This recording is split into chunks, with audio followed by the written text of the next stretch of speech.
ধাৰ সঞ্চালক মহোদয়, বিচাৰক মণ্ডলী আৰু সদন, আজি ডক্টৰ ভূপেন হাজৰিকাৰ চতুৰ্দশ মৃত্যুতিথিত তেওঁৰ প্ৰতি মই গভীৰ শ্ৰদ্ধা জনাই আজিৰ নিৰ্ধাৰিত বিষয় ডক্টৰ ভূপেন হাজৰিকাৰ গীতত ঋতুবৰ্ণ। এই বিষয়ে মই দুআষাৰ ক'বলৈ আগবাঢ়িছোঁ। যুগে যুগে কবি সাহিত্যিকসকলক ঋতু পৰিৱৰ্তনৰ মায়াময় আৱেশে তেওঁলোকৰ মনৰ খোৰাক জগাই আহিছে।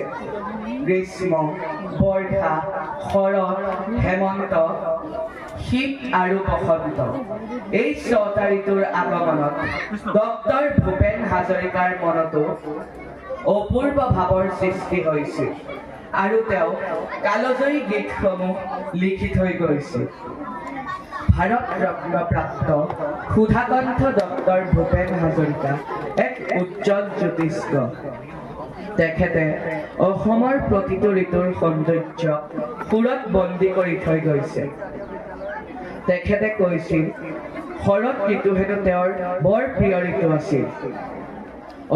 অসমৰ শাৰদীয় বতৰক তেখেতে গীতৰ মাজেৰে যুগমীয়া কৰি থৈ গৈছে।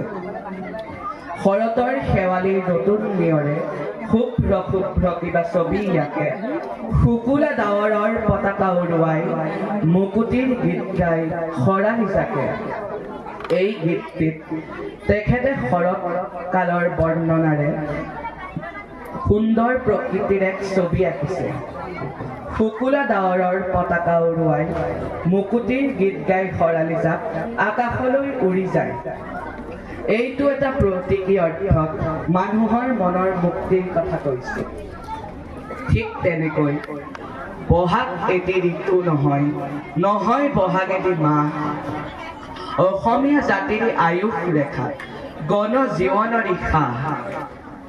তেওঁৰ মতে বহাগ এটি ঋতু নহয়, নহয় বহাগ এটি উৎসৱৰ মাহ। বহাগ হৈছে অসমীয়া জাতিৰ আয়ুস ৰেখা, অৰ্থাৎ যেতিয়ালৈকে বহাগ মাহৰ বিশেষত্ব থাকিব তেতিয়ালৈকে অসমীয়া জাতিটো সাহসেৰে জীয়াই থাকিব। ডক্টৰ ভূপেন হাজৰিকাৰ গীতত ঋতু বৰ্ণনা পোৱা আন এটি গীত হৈছে শীতৰে সেমেকা ৰাতি। এই গীতটিত তেখেতে বস্ত্ৰবিহীন এজন খেতিয়কৰ বেদনা উপলব্ধি কৰিব পৰাকৈ এখন ছবি আঁকিছে।